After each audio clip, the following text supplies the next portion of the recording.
Assalamualaikum warahmatullahi wabarakatuh. Perkenalkan, saya Putri Dewi Andini, NPM 1935-10338 dari Teknik Informatika Universitas Islam Riau. Baiklah, langsung saja di sini saya akan menjelaskan sedikit tentang pengenalan React Native. React Native adalah sebuah JavaScript framework untuk membuat aplikasi mobile berbasis Android dan iOS. React Native ini dibuat berdasarkan library JavaScript yang bernama React. Jadi, React ini dikembangkan oleh perusahaan besar yaitu Facebook. React sendiri berdiri pada tahun 2013, sedangkan React Native berdiri pada tahun 2015. Apa sih keunggulan dari React Native ini? Yang pertama itu, dengan kita belajar sekali, kita bisa mengimplementasikan di mana saja, seperti di browser dan di desktop.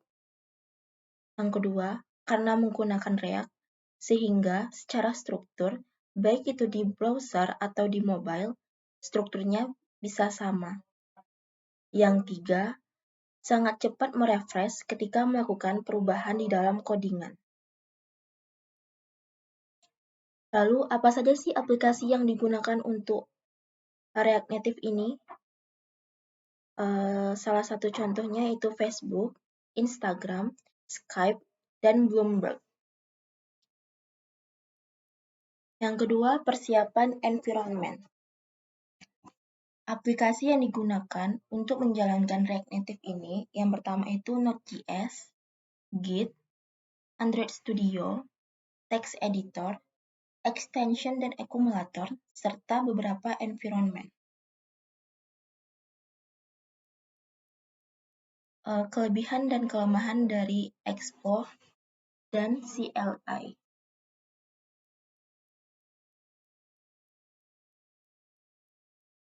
Kelebihan Expo yaitu dalam proses development banyak dibantu atau dimudahkan karena Expo itu sendiri sudah banyak fitur-fitur yang langsung didukung oleh Expo. Kelemahannya, ketika aplikasi kita lebih kompleks dari yang disediakan, kita akan sangat rumit untuk menambahkan beberapa fitur yang kita perlukan. Lalu yang React Native, kita bisa lebih leluasa mengeksplor aplikasi kita dan bisa membuat aplikasi lebih kompleks tanpa ketergantungan dengan library yang disediakan oleh Expo. Catatan sedikit, jika membuat aplikasi sederhana, disarankan untuk menggunakan Expo. Namun, jika aplikasi yang dibuat semakin rumit, maka sebaiknya menggunakan React Native CLI. Yang ketiga, membuat project baru. Untuk membuat project, kita bisa menjalankan npx dan npm. Jadi, perbedaan dari npm dan npx ini, kalau npm, kita perlu menginstal patchcake ke dalam laptop kita, sedangkan npx tidak perlu menginstal React Native. Jadi, kita hanya perlu memanggilnya, kemudian dia akan memanggil React Native ke patchcake online-nya tanpa perlu menginstal library tersebut di dalam laptop kita. Untuk membuat project, kita bisa menjalankan npx dan npm, yaitu npm React Native init myTestApp, yaitu nama dari aplikasinya. Kalau versi lama, dia akan menginstal React Native terlebih dahulu, kemudian baru bisa membuat aplikasinya. Sedangkan versi terbaru, cukup memanggil npx React Native init myTestApp, yaitu nama dari aplikasinya. Menjalankan aplikasi React Native di emulator Android dan iOS. Android. Pertama, kita masuk dulu ke dalam project yang ingin dijalankan. Lalu, jalankan emulator Android, yaitu membuka Android Studio, configure, AVD Manager, serta kita pilih emulator. yarn start atau npm start untuk menjalankan server React Native.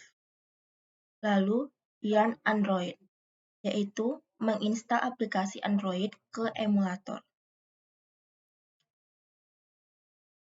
Lalu yang iOS, pertama, masuk ke project yang ingin dijalankan, lalu jalankan emulator yaitu open-a simulator, yarn start, dan yarn iOS. Yang kelima, struktur project React Native, yaitu ada yarn log, aktivitas dari yarn, node modulus, kumpulan dari patch cake yang kita gunakan, git ignore, mengecualikan beberapa file, iOS, native dari project React Native untuk iOS, sedangkan Android, native dari project React Native untuk Android. Lalu, di sini kita akan menyimpan project React Native di repository online. Yang pertama itu kita akan membuka dan membuat repository. Lalu kita masuk ke dalam project yang diinginkan. Setelah itu lakukan git init, lalu git remote add origin, terus git commit n, git commit min m, lalu yang terakhir git push origin master. Yang ketujuh ini ada konsep dasar komponen di React Native, yaitu ada view. View merupakan komponen pembungkus apapun. Lalu ada komponen text untuk memunculkan teks, image untuk menampilkan gambar, style sheet tempat menyimpan style kita. Lalu ada text input, membuat aplikasi bisa menerima inputan dari user, serta scroll view yang berfungsi untuk memberikan efek scrolling. Lalu, di sini kita akan membuat komponen dengan functional komponen,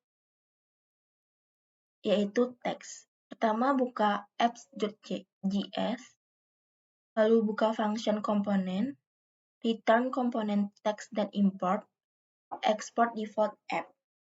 Lalu di sini ada image atau gambar. Yang pertama itu kita akan membuat const, lalu beri nama komponen, return image dan import. Lalu kita panggil image dari URL, copy link image. Jika online, lalu paste. Lalu kita panggil komponen foto dan terakhir tambahkan style. Lalu di sini kita membuat komponen dengan kelas komponen. Yang pertama itu buat kelas, lalu masukkan nama komponennya dengan extends komponen, import terlebih dahulu komponen dari React. Lalu buat render baru di return. Setelah itu, baru bisa menggunakan komponen React Native. Terakhir, tambahkan komponen kelas di app. Baiklah, itu saja yang dapat saya sampaikan. Lebih dan kurang saya mohon maaf. Assalamualaikum warahmatullahi wabarakatuh.